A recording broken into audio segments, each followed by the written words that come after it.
Bueno, pues precisamente sobre eso es lo que vamos a hablar en este vídeo. A intentar contestar la pregunta que ahora mismo aparece en la transparencia. ¿Dónde está la información? ¿Dónde podemos buscar para realizar nuestro trabajo de investigación? Bueno, pues al respecto deciros que desde el 2007 la mayor parte de la información se encuentra digitalizada. Un 99,9% de la información está en formato digital, con lo cual fijaros lo fácil o lo relativamente fácil que es conseguir la información, ya que a un golpe de clic podemos tenerla. Lo importante es saber dónde buscar. Deciros que dentro de las fuentes de información pueden estar en formato libro, en el clásico, digamos, páginas web, que dependiendo de la oficialidad de la página, pues podrá ser también una importante fuente de información, o en revistas científicas. Ya veréis cómo los artículos científicos van a ser la base de vuestro trabajo de investigación en el TFG y en general en la investigación. Dentro de las revistas científicas, de una forma muy simple, lo podemos dividir en tres grandes grupos, los artículos que os vais a encontrar. El artículo original, que es donde se describen los resultados originales de una investigación. La revisión narrativa y revisión sistemática, que son aquellos artículos que me recogen un resumen o los resultados y conclusiones de dos o más publicaciones sobre un tema específico. La diferencia entre la revisión narrativa y la revisión sistemática es que en la revisión sistemática yo voy a recoger absolutamente todo lo que he hecho para demostrar el por qué finalmente he escogido los artículos que voy a escoger para realizar la revisión. Mientras que en la revisión narrativa eso no queda plasmado. Es un poco más arbitraria la elección de los artículos que se escogen en la revisión narrativa, mientras que en la revisión sistemática no se deja nada a la arbitrariedad, queda todo recogido en la metodología. Y por último, el metaanálisis. El metaanálisis es cuando una revisión sistemática incorpora una estrategia estadística que permite consolidar los resultados de varios resultados en un solo cálculo. ¿Pero tienen todas las revistas la misma calidad? Bueno, la respuesta es clara, no. ¿De acuerdo? Y entonces me podréis preguntar, bueno, ¿y qué criterio sigo para saber si una revista tiene calidad o no? Bueno, lo primero de todo, que procedan de una revista indexada. ¿Y a qué llamamos una revista indexada? Bueno, pues aquella que está listada en un índice de consulta internacional. Entonces, bueno, ya el hecho de estar indexada pues es un criterio de calidad, ya que para ser publicados esos artículos han pasado por un sistema de revisión por pares. ¿Y qué quiere decir eso cuando oigáis hablar de una revisión por pares? Bueno, pues que para que mi trabajo haya sido publicado, el editor de la revista lo ha enviado al mínimo, al menos a dos investigadores independientes, expertos, que evalúan y valoran ese trabajo.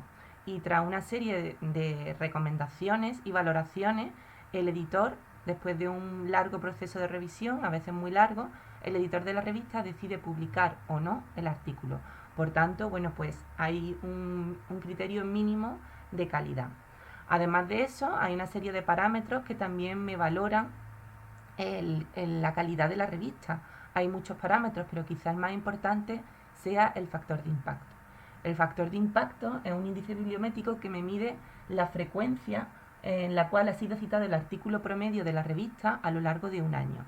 Y entonces, a modo de ejemplo, en la transparencia os ponemos Nature, que es una revista de muy reconocido prestigio, de elevadísimo prestigio, cuyo factor de impacto vemos como es 42,2, para que os hagáis una idea, frente a otras muchas que tienen un factor de impacto menor a 1. No obstante, todas ellas estarían dentro de unos criterios mínimos de calidad. Hay algunos que directamente, bueno, pues es que se salen, no son ni planteables, ¿no? Con todo esto lo que os queremos decir es que no toda la información vale, hay que saber cuál escoger. Bueno, con todo esto, ¿cómo comienzo mi búsqueda bibliográfica? Bueno, pues para eso os planteamos fases para la estrategia de la búsqueda de evidencia, en donde el paso 1 sería plantear la pregunta que queremos responder. De un correcto planteamiento de la pregunta deriva luego que el trabajo de investigación esté bien hecho, ¿no? De ahí la importancia de plantearse correctamente la pregunta. Y una posibilidad es hacerlo a través del denominado esquema PICO.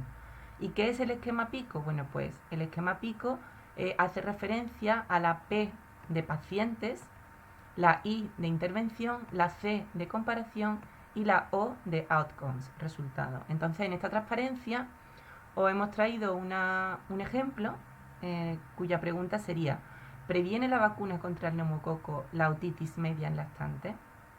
Bueno, pues en esta pregunta la P sería de paciente, sería lactante, la I de intervención sería vacuna neumocócica, la C de comparación la dejaríamos en blanco en esta pregunta en concreto y los resultados otitis media, ¿de acuerdo? En esta pregunta en concreto.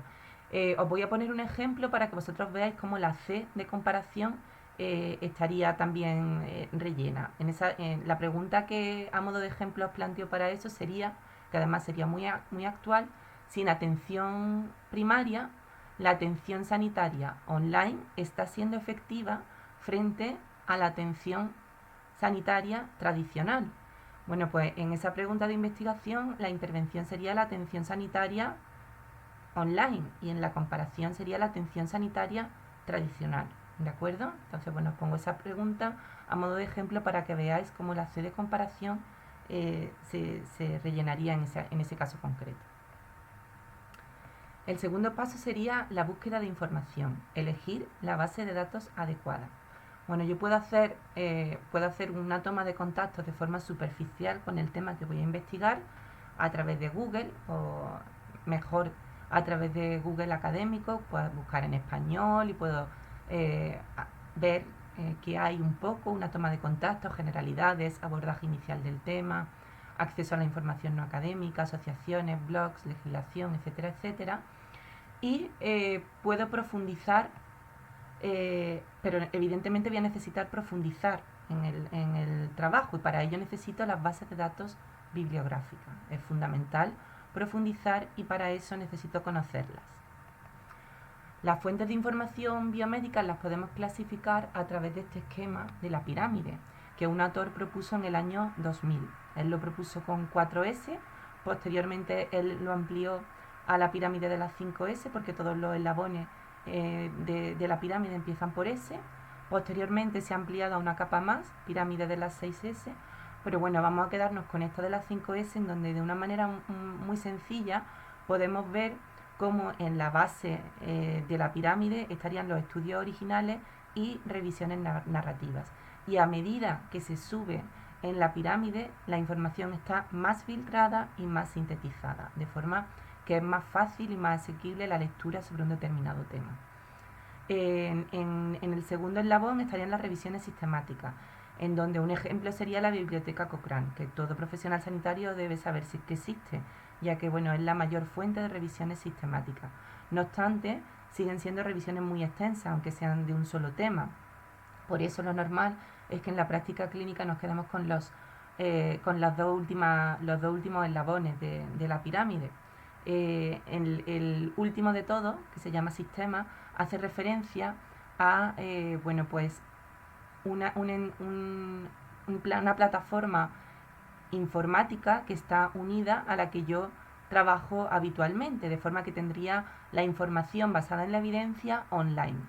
Y eso me permitiría tomar decisiones clínicas basadas en la evidencia. Eso sería lo ideal, pero no siempre voy a tener esa plataforma online unida a la evidencia científica. Entonces, cuando eso no es posible, pues bajaría un eslabón quedándome con las guías de práctica clínica basadas en la evidencia. En esta transparencia os ponemos las bases de datos más importantes. La primera de todas, Medline, quizás sea el referente mayor en el ámbito de la biomedicina a la hora de hacer una búsqueda bibliográfica.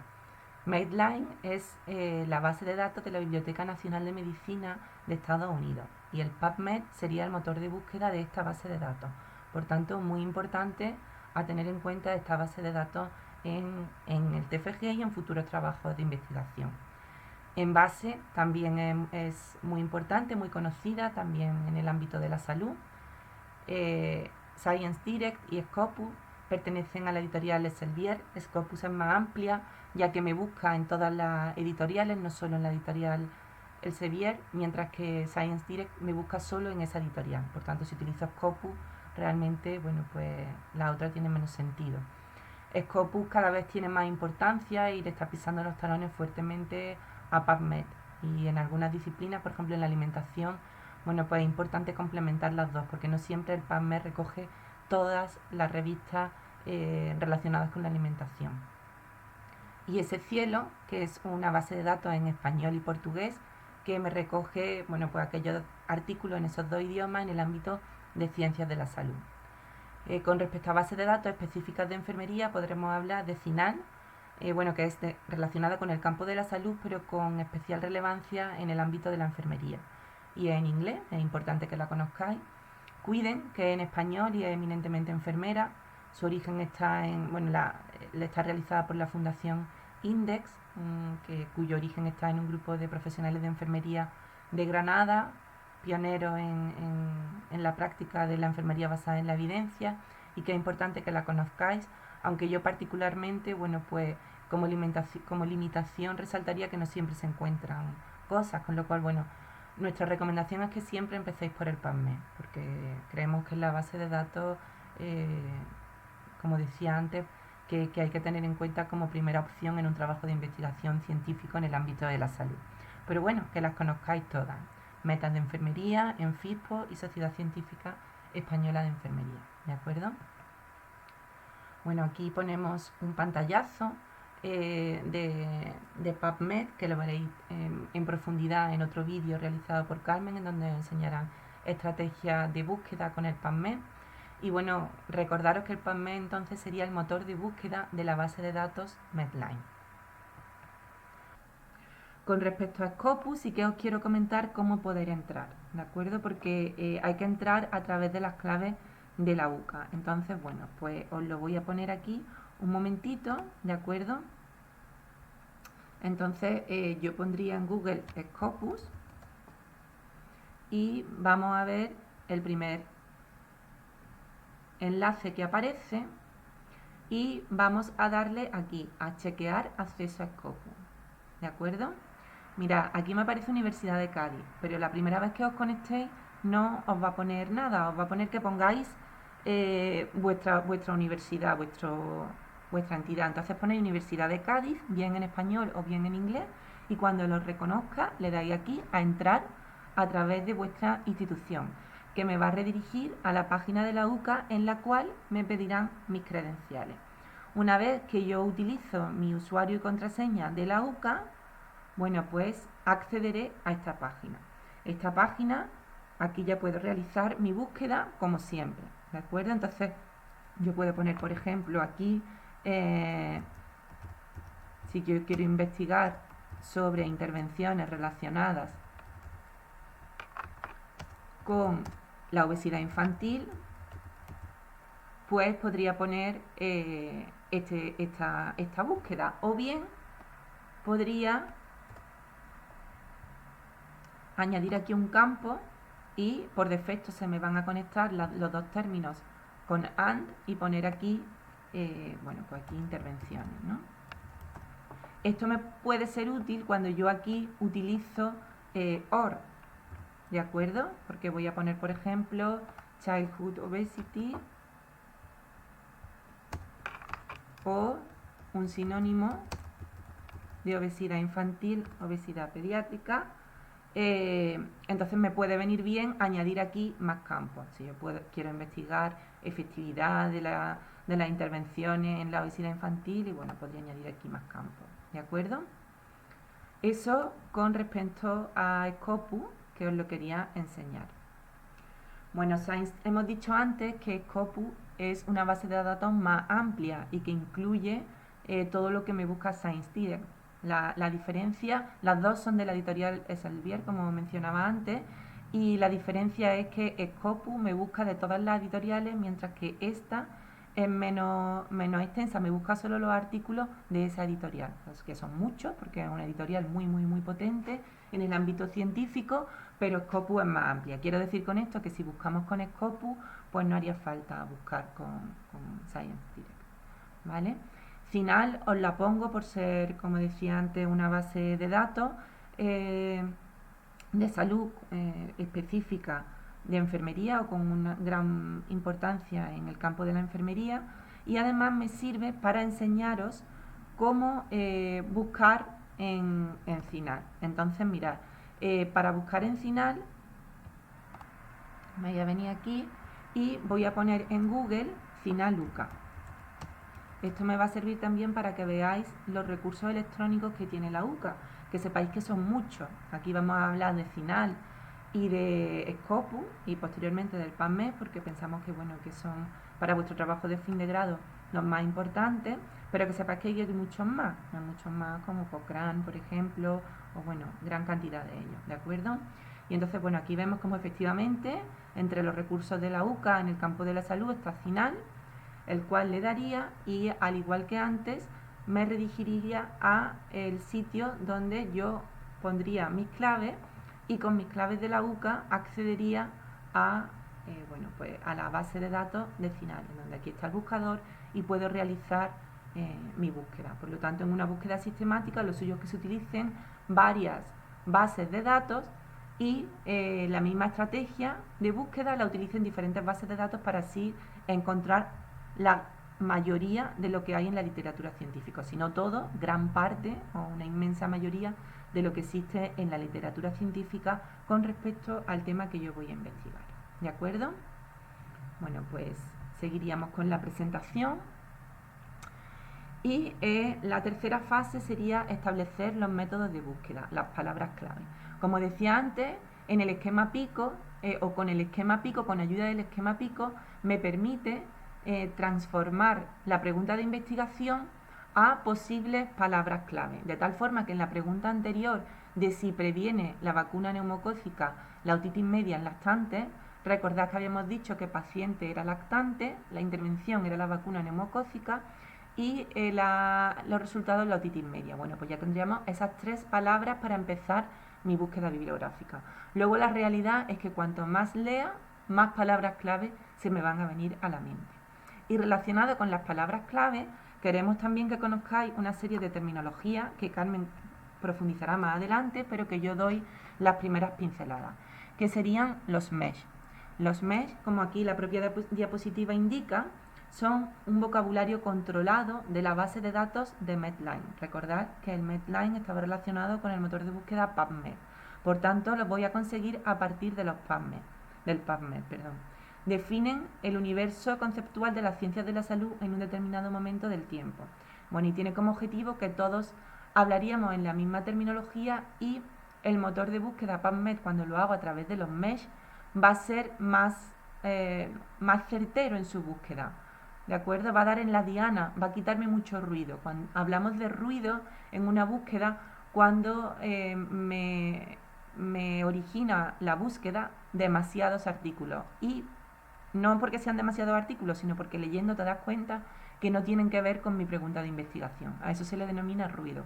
Bueno, pues si yo realizo la búsqueda con mesh, me va a permitir hacer una búsqueda más certera. Entonces os voy a enseñar dentro del PubMed dónde estarían los mesh, ¿de acuerdo? Aunque lo veréis, como digo, más adelante con una mayor profundidad. Entonces nos vamos ahí a la página del PubMed. El primer enlace, una vez que lo pongo en Google, sería esta, y aquí abajo, ¿veis? Aquí estarían los mesh. Si yo pincho, aquí yo ya podría poner los mesh.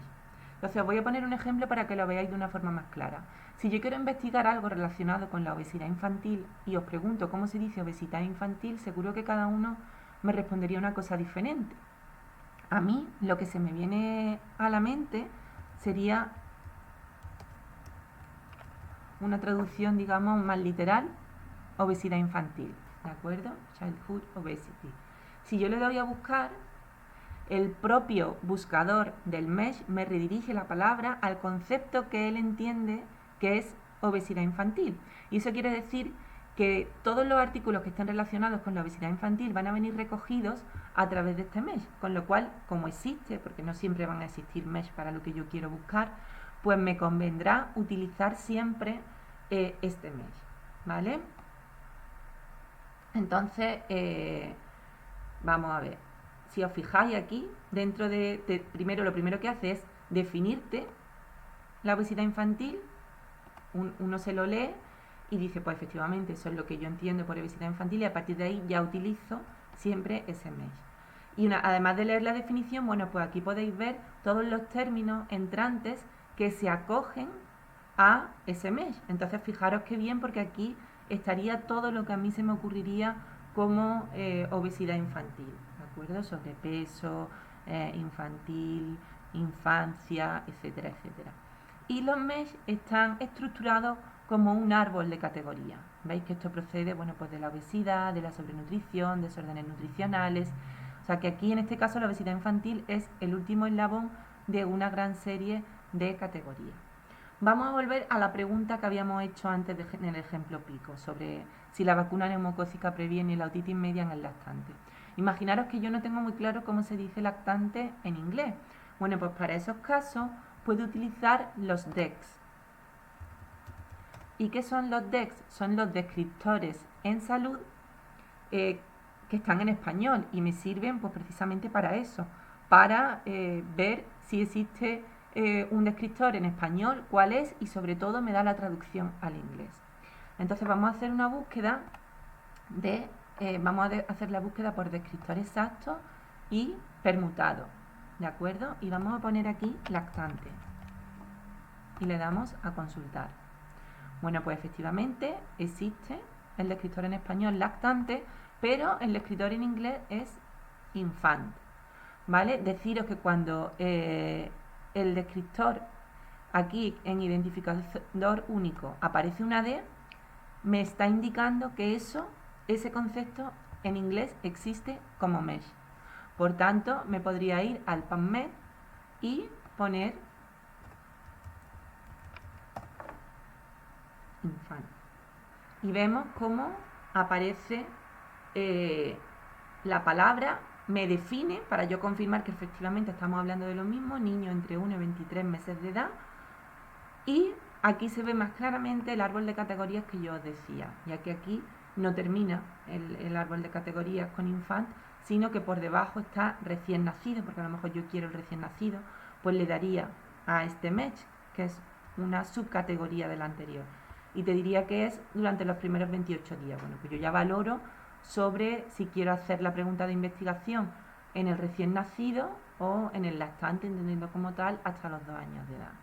¿De acuerdo? Entonces, bueno, pues consideramos interesante que conozcáis los mesh para las estrategias de búsqueda, y si mi nivel de inglés no es muy bueno o no caigo como podría ser el mesh y el PubMed no me redirige solo, porque habéis visto cuando yo he puesto obesidad infantil me ha redirigido solo.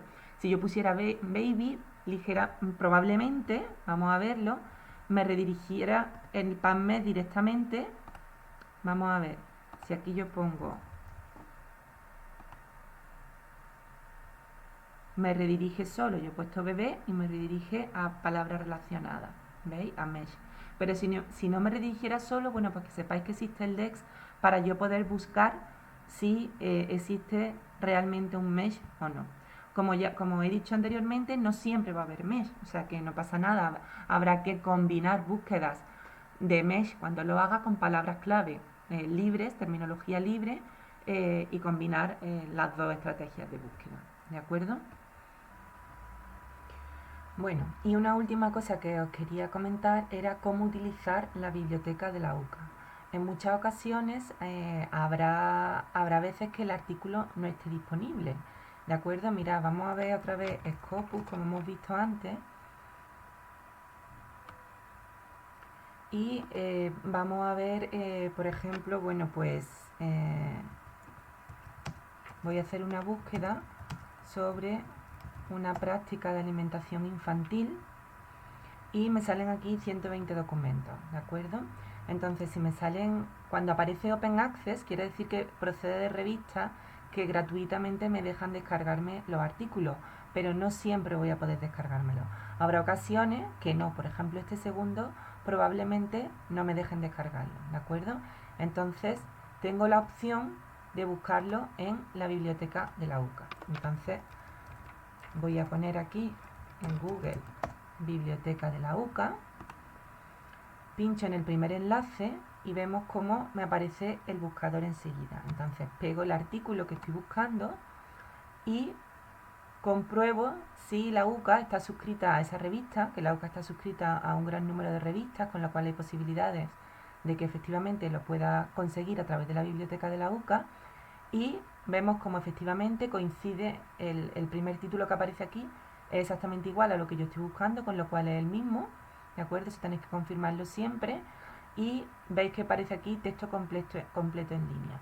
Eso quiere decir que la biblioteca de la UCA está suscrita a esa revista y por tanto voy a poder conseguirlo, ¿de acuerdo? Entonces pincho en el artículo, me aparecerá mi clave. Como hace tiempo que no me conecto a la UCA, a la biblioteca de la UCA, hace más de una horita o así, pues me pone que su sesión ha expirado. Entonces pongo las claves, me viene bien porque así veis que hay que poner las claves, y me redirige a la revista, ¿de acuerdo? Veis, la revista, que en esta ocasión el artículo que me interesa está en la revista Nutrición y Dietética, y ya dentro de la propia revista pues vuelvo a buscar el artículo en el que yo estaba interesada, y vemos cómo finalmente me aparece, ¿veis?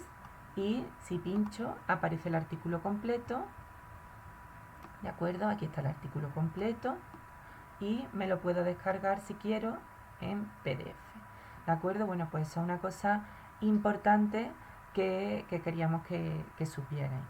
Y bueno, pues prácticamente con esto quedaría finalizado lo que yo quería mostraros en esta diapositiva. Los pasos 4 y los pasos 5, combinarlos, combinar las palabras clave y usar filtros, son estrategias de búsqueda que veréis más profundamente en un vídeo con Carmen, ¿de acuerdo?